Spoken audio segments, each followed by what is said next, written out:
Voilà, donc bonjour à toutes et à tous. Donc, je vais faire ma présentation que j'ai intitulée «Les récits d'effondrement» et je remercie donc Sarah et les Escales Durables, toute l'organisation de m'avoir invité. Vous allez voir ma présentation, elle se divise en 2 parties. Une première partie que j'ai appelée la nébuleuse de l'effondrement, où je vais, décortiquer cette notion qui est finalement extrêmement floue et sujette à interprétation et ça va m'amener à parler des récits d'effondrement et ça sera la deuxième partie, de ma présentation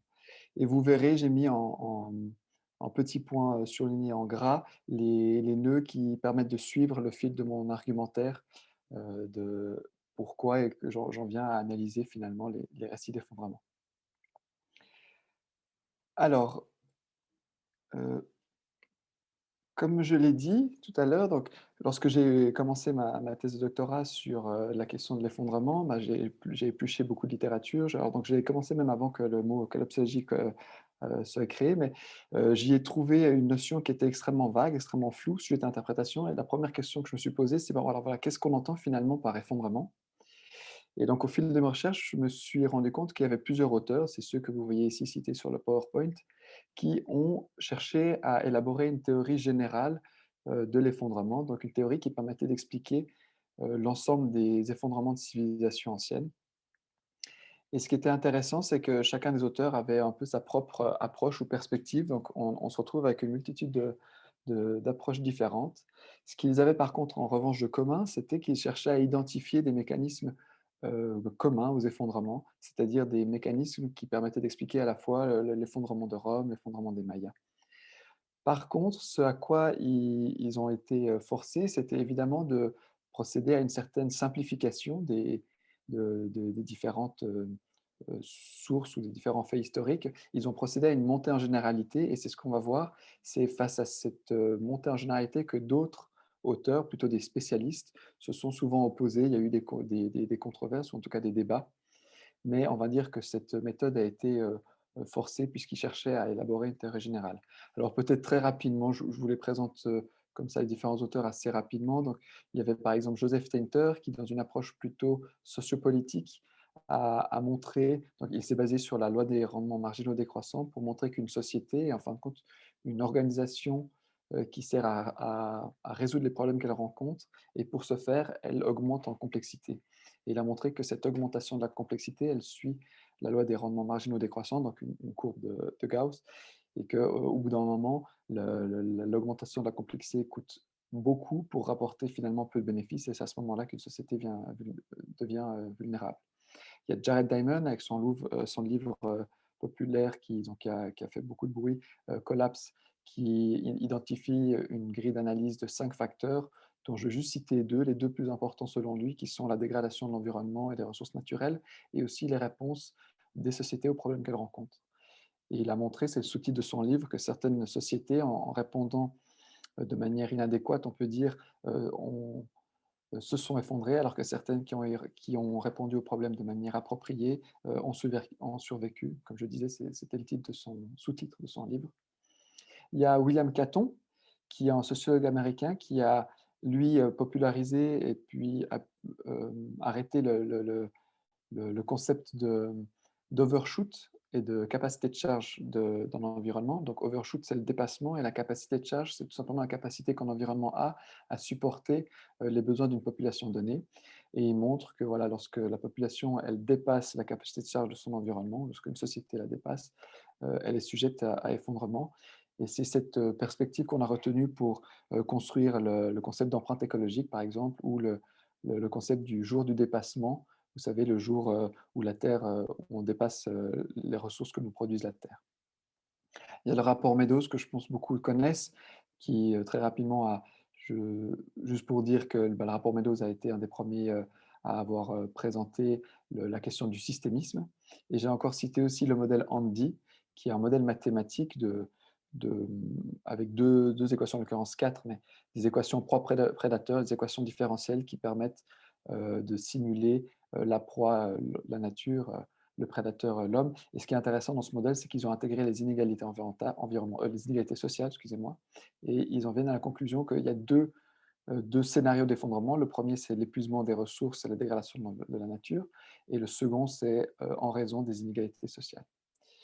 Je vous ai mis aussi encore, pour terminer sur cette partie sur ce qu'on pourrait appeler les généralistes, la définition qui est plus ou moins communément admise, qui tire à la fois de Tainter et Diamond. C'est, on considère qu'une société s'effondre lorsqu'elle affiche une perte rapide et déterminante d'un niveau établi de complexité sociopolitique et une chute drastique de la population humaine. Voilà, donc ça c'était la première source bibliographique d'auteurs que j'ai identifiée lorsque je me suis intéressé à la question. Et je suis ensuite tombé sur un autre type d'auteurs, donc les spécialistes, qui, eux, ont cherché à comprendre des effondrements. Donc ce sont des auteurs, souvent des historiens ou des archéologues, qui se sont centrés sur une civilisation à une époque donnée, donc très spécialisée. Et eux au contraire, ils montrent que l'effondrement présente une singularité, c'est-à-dire qu'ils mettent l'effondrement dans le contexte historique et social de la civilisation donnée, à l'époque donnée. Et c'est pourquoi il y a pas mal de controverses entre les premiers et les seconds, puisque pour eux, il n'y a pas de mécanisme commun, il n'y a pas de récurrence de l'effondrement dans les sociétés. Il y a, en fin de compte, chaque société des problèmes qui lui sont propres. Ce qui est aussi intéressant de voir, c'est que au sein de ces mêmes auteurs, donc les spécialistes, on observe différentes analyses historiques. Alors, il y a effectivement des débats sur les facteurs qui sont envisagés. Par exemple, pour certains privilégient les facteurs environnementaux, par exemple le changement climatique régional, un épisode de sécheresse, des tremblements de terre, et d'autres sont plutôt à favoriser des facteurs sociopolitiques ou socio-économiques. Mais ce qui est aussi très intéressant de voir quand on épluche cette littérature, c'est qu'il y a différentes manières de percevoir, de s'imaginer, de se représenter l'effondrement. Et il y a effectivement des différents avis, par exemple, en ce qui concerne la chute de Rome, de l'Empire romain d'Occident, où certains auteurs, certains historiens considèrent que c'est une transition, on parle de l'Antiquité tardive, donc une transition entre l'Antiquité et le Moyen Âge, alors que pour d'autres auteurs, d'autres historiens, il est bien question d'une rupture, puisqu'il montre que dans les vestiges archéologiques, on observe une perte dans certains standards de vie, une perte dans, d'un savoir-faire, de certaines techniques, et aussi par conséquent une diminution du standard de vie. Donc on voit là qu'il y a déjà deux manières de représenter l'effondrement, et aussi d'autres discussions entre certains auteurs qui ont plutôt tendance à axer sur la régénérescence d'une société et d'autres à axer sur la disparition. Ceux qui sont axés sur la régénérescence disent: «Voilà, ce qui n'est pas tant important, c'est pas tant de voir comment une société s'est effondrée, mais de voir comment ensuite une société a pu se régénérer, a pu renaître», puisque, ben, effectivement, comme on le voit au cours de l'histoire, de nombreuses sociétés, civilisations se sont succédées. Et en fin de compte, toutes ces recherches, donc ce travail sur la notion d'effondrement m'amène à cette conclusion, qui est de dire que l'effondrement est sujet à interprétation, de par sa très, très grande complexité, et qu'il est finalement mis en récit de diverses manières. Hem et c'est à partir de ce moment-là où j'en viens donc à ma deuxième partie de présentation, donc où je m'intéresse donc à partir de ce moment-là aux récits d'effondrement, à leur analyse, et plus particulièrement maintenant à l'effondrement actuel, donc l'effondrement de la société contemporaine. Donc je laisse de côté les civilisations anciennes pour m'intéresser à cette mise en récit de l'effondrement actuel. Alors, première chose que je peux souligner, c'est que, en tout cas dans la francophonie, on observe 2 types de narration, en tout cas j'observe 2 types de narration, de représentation de l'effondrement. Une première est plutôt un effondrement global, donc considérer qu'à un moment T, qui en plus on situe devant nous dans le futur, les nations, les sociétés qui forment notre civilisation globalisée vont s'effondrer de concert de manière assez brutale et en tout cas assez marquante pour qu'on puisse euh, marquer cet événement par un avant et un après. Donc ça, une première vision qui, qui domine. Et à cette vision s'est opposée une autre qui parle plutôt d'effondrement pluriel ou de mosaïque d'effondrement, où il considère que l'effondrement va plutôt être non pas uniforme et homogène, mais hétérogène, qu'il y aura plusieurs effondrements qui seront ancrés par rapport à un territoire, par rapport à certaines populations. Et c'est assez intéressant, c'est-à-dire que la première représentation, elle procède du plaquage de modèles globaux, donc par exemple le modèle Meadows ou le modèle Andy. euh, Elle procède de ces plaquages, elle procède du plaquage de ces modèles globaux sur la réalité. Alors que la vision plutôt plurielle, ce qu'on parlerait des mosaïques d'effondrement, tire des enseignements des civilisations anciennes où on voit une grande disparité dans l'effondrement, des effondrements qui généralement s'étirent dans le temps, qui s'expriment différemment selon les régions dans une même ère culturelle. Alors, ça, c'est les deux narrations que j'observe. Alors, moi, pour ma part, ma position, c'est un peu une position hybride. C'est-à-dire que je considère qu'à la façon d'une matriochka, à la façon d'une poupée russe, il y a plusieurs niveaux d'analyse lorsqu'on veut aborder la question de l'effondrement. Je pense qu'effectivement, il y a une certaine pertinence à parler d'autant plus aujourd'hui de parler d'effondrement global, puisque on est en train de modifier le climat de la Terre, on parle d'acidification des océans, de l'érosion de la biodiversité de manière générale. Donc, il y a effectivement une première enveloppe, un premier niveau d'analyse qui est global, mais ce niveau d'analyse ne doit pas cacher aussi ensuite l'hétérogénéité du phénomène. Et puis, c'est ce qu'on peut voir si lorsqu'ensuite on entre, on va au-delà de cette première couche, on verra une multitude de différents effondrements, et ce qui donne, lorsqu'on les présente sur la table, donc une multitude de poupées différentes. Donc voilà, ça c'était un peu ma manière que j'ai d'aborder ou d'imager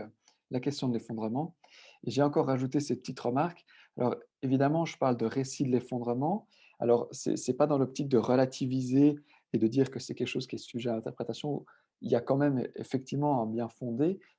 derrière ce phénomène. Ce n'est pas pour exclure la réalité physique de l'effondrement.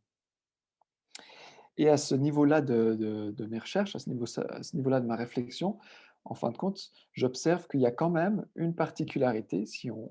regarde l'effondrement actuel par rapport aux effondrements passés, c'est que, effectivement, si on prend par exemple la théorie de Tainter qui explique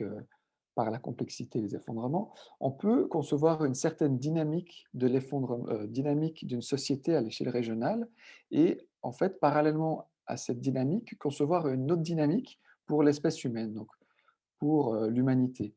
Et il y a quand même une particularité de nos jours avec l'effondrement, c'est que ces deux niveaux d'analyse, ils se fusionnent. C'est-à-dire que l'effondrement, puisqu'il a d'une certaine manière une composante globale, on en vient à s'interroger sur la dynamique historique de l'humanité, on en vient à s'interroger sur la grande aventure humaine sur Terre. Et ça, c'est effectivement une particularité de l'effondrement actuel qui m'amène à analyser et à observer les récits sous l'angle de la philosophie de l'histoire. Parce qu'évidemment, on en vient à se poser la question, effectivement, voilà, de quelle manière pourrait-on inscrire l'effondrement dans l'évolution de l'humanité? Qu'est-ce qu'il représente vis-à-vis de l'histoire de l'humanité? Et c'est aussi à ce moment-là, où en tout cas moi, dans mes recherches, je bascule sur plutôt les implications philosophiques d'un tel phénomène. Alors, je considère effectivement que, bah, l'effondrement, il y a une partie, matérielle de l'effondrement. C'est lorsqu'on parle de la mortalité, qu'elle soit humaine, la mortalité des autres entités naturelles, lorsqu'on parle d'épuisement des ressources, pénurie d'eau, donc il y a forcément une composante matérielle. Mais moi, je m'intéresse à partir de ce moment-là plus à la composante, idéologique ou philosophique. Et ce que j'observe justement, toujours avec cette idée que le en fait, j'observe que l'effondrement vient percuter, vient heurter de plein fouet l'idée de progrès qui a façonné notre société occidentale, la pensée occidentale depuis le siècle des Lumières. Et il vient donc mettre en échec l'idée de progrès. Et en fin de compte, par conséquence, l'effondrement, au niveau philosophique, dénude l'histoire de sens, et elle, par la même occasion, ouvre aussi à nouveau cette question du sens de l'histoire. Heu et oui, alors ce que j'ai pas dit tout à l'heure, mais c'est pour ça aussi qu'on se retrouve assez souvent, lorsqu'on parle d'effondrement, face à des récits qui sont assez englobants, des grands récits comme on pourrait les parler, et c'est ces récits que je propose